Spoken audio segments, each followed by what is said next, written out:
जय सिया राम दोस्तों। मैं मोनू सर कैलारस। आप लोग अच्छे होंगे, आशा करता हूँ। मैं भी अच्छा हूँ। खैर, कम टू द पॉइंट, अपने मुद्दे पे आते हैं। कल हमने अर्थशास्त्र यानी इकोनॉमिक्स के महत्वपूर्ण प्रश्नों पर एक दृष्टि डाली थी। आज हम भाग दो, राजनीति यानी पॉलिटी में प्रवेश करते हैं। हाँ, राजनीति पॉलिटी में प्रवेश करेंगे। उसमें क्वेश्चन है 19 टोटल पॉलिटी में। इनको लगा लो, आपका काम हो गया पक्का, है ना। तो आप टेंशन मत करिएगा। फिर मैं आपको ये भी बताऊंगा अलग से कि आपको कौन कौन से प्रश्नों पर ज़्यादा ध्यान देना है। अभी मैं एक क्रम से करा रहा हूँ, आपको कर लीजिएगा। तो सबसे पहले जो क्वेश्चन बात करते हैं, पार्ट 1 से लिया गया है, वो है सामुदायिक एवं गठबंधन सरकार क्या है। सामुदायिक या गठबंधन सरकार क्या है ना, ये क्वेश्चन है। पार्ट 2 से जो प्रश्न बोल रहा हूँ वो है केंद्र तथा राज्य सत्ता का विभाजन कैसे हुआ। केंद्र एवं राज्य सत्ता का विभाजन कैसे हुआ। इसके बाद तीसरा क्वेश्चन है, वो है संघात्मक शासन व्यवस्था और एकात्मक शासन व्यवस्था में अंतर। कौन सी व्यवस्था में? संघात्मक शासन व्यवस्था और एकात्मक शासन व्यवस्था में अंतर। अगला क्वेश्चन जो वो बोलने जा रहा हूं, वो क्वेश्चन है संघीय शासन व्यवस्था की महत्वपूर्ण विशेषताएं। मेरे प्यारे विद्यार्थी, आप साथ ही साथ लिखते चलना, या आप कहीं अपनी फेयर में या कहीं जो आपके बुक वगैरह होते उसमें निशान लगा लेना। बिल्कुल। क्वेश्चन नंबर अगला है, सात आकर बना संघ किसे कहते हैं। सात आकर बना संघ किसे कहते हैं। इस प्रश्न को अथवा में ऐसे पूछ लिया जाता है, संघात्मक की स्थापना के दो प्रमुख तरीके बताइए या उन्हें उनका वर्णन कीजिए। अभी तक मेरे द्वारा 5 क्वेश्चन बताए गए हैं आपको। अगला क्वेश्चन है ग्राम पंचायत के कार्य। जो गांव के कार्य होते हैं उन कार्यों के बारे में बताना है। अगला जो क्वेश्चन है, त्रिस्तरीय पंचायती राज व्यवस्था को संक्षिप्त में समझाइए। 6 हो गए। अंतिम क्वेश्चन जो बोलने जा रहा हूं, इसमें से पेपर में 1000% आपके पेपर में आएगा।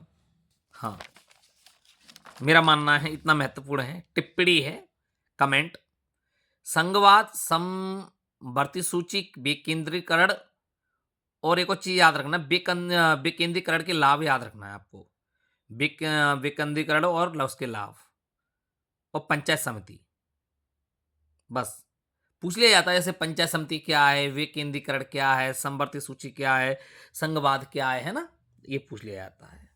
लेकिन याद रखना, विकेंद्रीकरण के कभी कभी वो लाभ पूछ लेता है कि विकेंद्रीकरण क्या है, इसके लाभ और लिखिए। तो आपको ये कंप्लीट करके जाना है मेरे प्यारे विद्यार्थियों। आगे बात करते हैं अगले क्वेश्चन पे। एक हम आपको प्रिडिक्शन करके दे रहे हैं, नोट कर लो इसको। कोई नहीं बोल सकता हम बोल रहे हैं। मैं 3 क्वेश्चन बोल रहा हूँ, 3 में से आपके में पेपर में 2 मिलेंगे। हाँ, राजनीतिक दल का अर्थ एवं विशेषता। राजनीतिक दल का अर्थ एवं विशेषताएं, और विशेषताओं को गुण बोलते हैं। तो गुण भी पूछ सकता है कि सब पीछे जबान पकड़ लो सर, सर उसमें गुण पूछेगा तो विशेषता नहीं पूछेंगे। अरे पागलों, एक ही बात होती है, गुण विशेषता महत्व वगैरह ये सारी चीजें है ना, तो याद रखना है। तो यहाँ से कोई दिक्कत तो नहीं है। क्वेश्चन नंबर अगला है 10वां, यहाँ पर मेरे यहाँ राजनीतिक दलों के कार्य का वर्णन। जो राजनीति दलों के जो कार्य होते हैं उनका वर्णन करना है अपन को, थोड़ा सा ना डिस्क्राइब करना है, उन्हें समझाना है। अगला जो क्वेश्चन आता है, राजनीतिक दलों को सुधारने के लिए प्रयास। 3 में से कोई एक पेपर में, आप 3 में से कोई 2 पेपर में आएंगे। हाँ, आएंगे भैया, देख क्या रहे हो, आएंगे, निशान लगा लो। अगला जो क्वेश्चन बोल रहा हूं मैं, राजनीतिक दलों के सामने चुनौतियां। शपथ पत्र से क्या आशय है। राजनीतिक दल का अर्थ एवं उसकी विशेषता लिखिए। राजनीतिक दल का अर्थ एवं उसकी विशेषता लिखिए। लोकतांत्रिक शासन व्यवस्था एवं अन्य शासन व्यवस्था से बेहतर क्यों। ये वाला प्रश्न है, कर सकते हो। हाँ, सरकार के बारे में जानकारी प्राप्त करने के आपके पास कौन से स्रोत हैं? ये क्वेश्चन है। लोकतंत्र क्या है, इसके परिणाम और इसकी उपलब्धियां, आर्थिक उपलब्धियां। लोकतंत्र क्या है, इसके परिणाम और आर्थिक उपलब्धियां। एक टिप्पणी है जिसमें पूछ लिया जाता है सूचना का अधिकार क्या है, तानाशाही शासन क्या है, आर्थिक विकास किस बात पर निर्भर करता है। एक क्वेश्चन है। एक क्वेश्चन बताने जा रहा हूं, फिर हेडिंग है 3-4, उनमें से आएगा पेपर में। श्रम का लैंगिक विभाजन, नारीवादी आंदोलन, पित्त प्रदान, पारिवारिक कानून और लोकतंत्र। कोई भी प्रश्न बाहर नहीं जाएगा।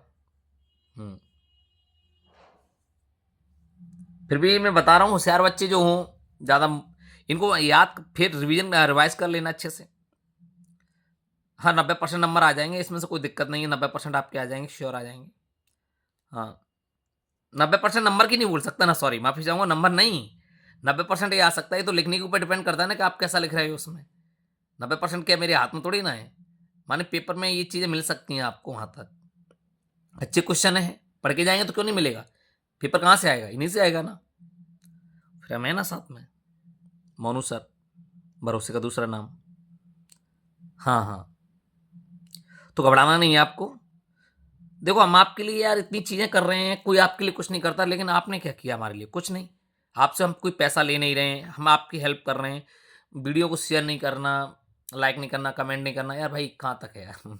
हमारा मनोबल भी गिरता है। अगर आपको रुचि नहीं है अब, तो फिर कैसे काम चलेगा? अच्छा, रुचि बहुत है, वीडियो का वेट करते हो, चलो कोई दिक्कत नहीं है। तो हाँ हाँ हाँ। हम्म, इसको डाउनलोड करके हम इंस्टा और फेसबुक पे डाल देंगे, ठीक है ना भैया? हाँ, डाउनलोड कर लेंगे, यूट्यूब से डाल देंगे। क्या कह रहे हो? हाँ, ये फेसबुक पे भी मिलेगा, इंस्टा पे भी, और आपको यूट्यूब पे भी, और एक्स पे, तीनों चारों जगह पे मिलेगा। ये आपको वीडियो हर जगह मिल जाएगा। तो कल मैंने आपको पॉलिटिक वो इकोनॉमिक्स कराई थी, आज मैंने आपको पॉलिटी करा दी, ठीक है ना भैया? तो आप वीडियो को अधिक से अधिक शेयर करें, लाइक करें, कमेंट करें, और अच्छा लगे तो ठीक है, नहीं है तो स्किप कर देना, और क्या होगा। ठीक है ना? कोई जोर जबरदस्ती नहीं है। आपको अच्छा लगे तो कर लो, ये तो पेपर के बाद ही पता चलता है कि भाई क्या कहाँ से आया, क्या आया, क्या नहीं आया। इसके बारे में भी कैसे बोलूँ? पेपर होगा तभी तो पता चलेगा हमें। ठीक है ना? जय सिया राम। बहुत बहुत धन्यवाद।